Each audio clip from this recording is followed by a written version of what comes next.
Hey everyone, and let's be real for a second. When Bandai Namco announced a new Digimon Story game, the hype was absolutely insane. We'd been waiting for a decade, and we were promised a true next-gen evolution of the Cyber Sleuth formula. We got Digimon Story Time Stranger, and honestly, it's good. It's really good in some places. The story, the characters, the sheer number of Digimon, it's all there.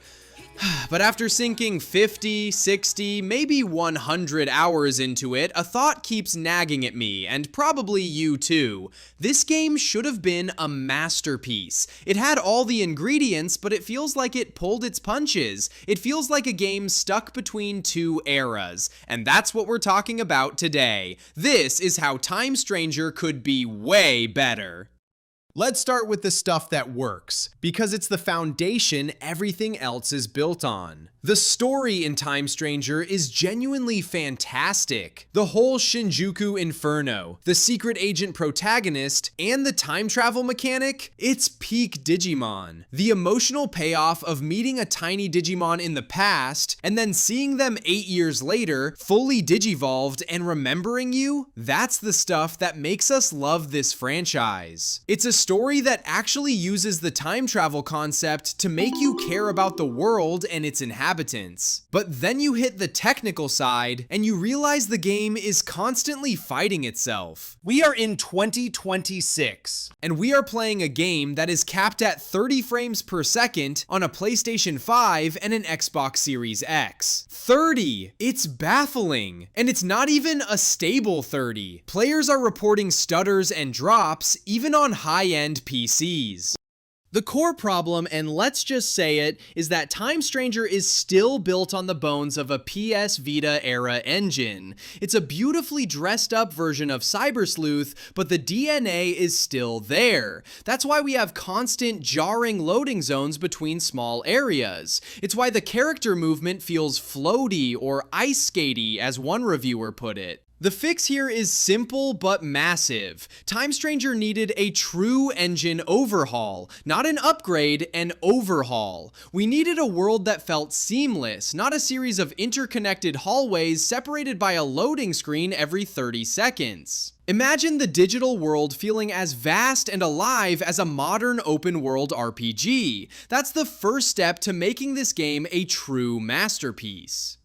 This technical limitation bleeds directly into the world design. The environments are, to put it kindly, bland. We're talking reused textures, small tunnel-like areas, and a general lack of visual splendor. The Abyss area, which should be this incredible, sprawling dungeon, is just a series of interconnected corridors. And what about our Digimon? We have these incredible, powerful creatures, dragons, angels, and massive beasts, and all they do is follow us down a narrow path. Why can't I fly on my Homon to cross a massive canyon? Why can't I swim on my Submarimon to explore an underwater ruin? The game gives us the ability to ride some Digimon, but it's purely cosmetic and never used for meaningful traversal. This is a monster taming RFPG. Our partners should be our key to exploring the world.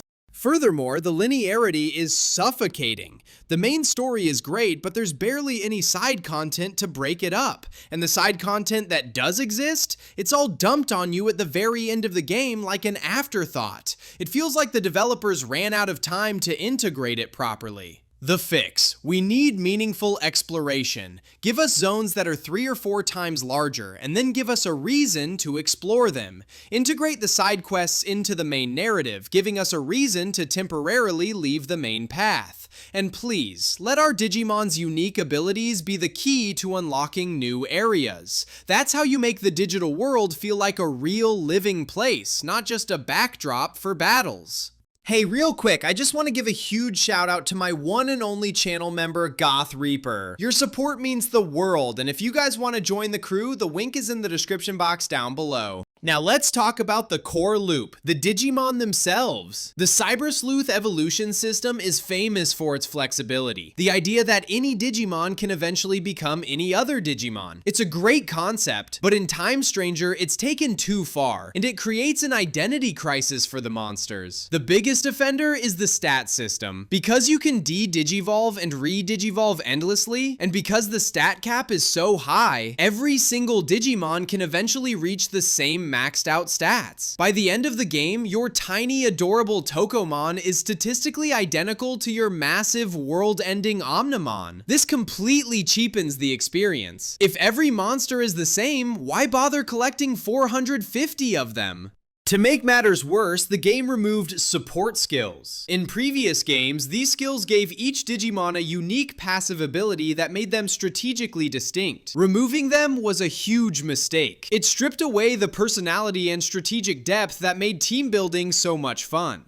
The fix. We need to rebalance the evolution system. First, bring back support skills. Second, introduce some kind of stat cap based on the Digimon's base form or level. Make it so that a Digimon that starts as a rookie has a slightly lower potential than a natural Mega. This doesn't have to be a huge difference, but it needs to be enough to make you think twice about which partners you invest in. We need to feel like our team is a collection of unique individuals, not just 6 identical stat blocks with different skills.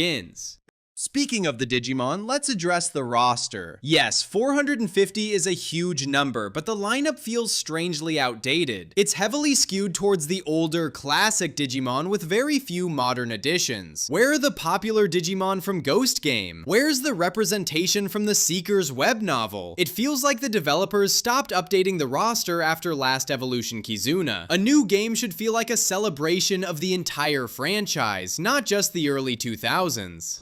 And then there's the progression gatekeeping. The decision to lock Digivolutions behind an arbitrary agent rank is one of the most frustrating design choices in the game. It's artificial padding, plain and simple. It forces you to grind through boring side missions just to unlock the next stage of your partner's evolution, completely breaking the flow of the story. The fix. Update the roster with the last 5 years of popular Digimon. And for the love of the digital world, remove the agent rank lock. Replace it with something meaningful, like a challenging Guardian battle or a specific story milestone. Your Digimon should evolve when the narrative calls for it, or when you've proven your bond in a difficult fight, not when you've filed enough paperwork.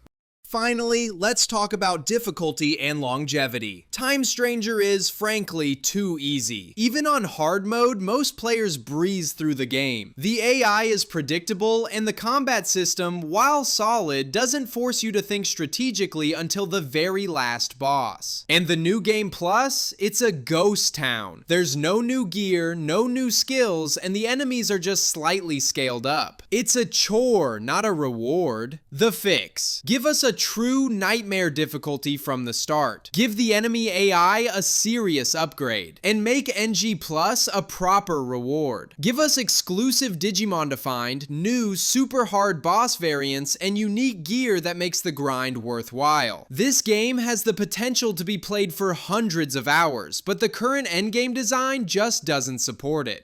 Digimon Story Time Stranger is a good game, but it's a good game that could have been a great game. It's a step in the right direction, but it's playing it too safe, clinging to the past when it should be embracing the future. We love this franchise and we want it to thrive, not just survive. But what do you think? Did I miss a major flaw? What's the one thing you would change to make Time Stranger better? Let me know in the comments below. Don't forget to like and subscribe, and I'll see you in the digital world. Peace.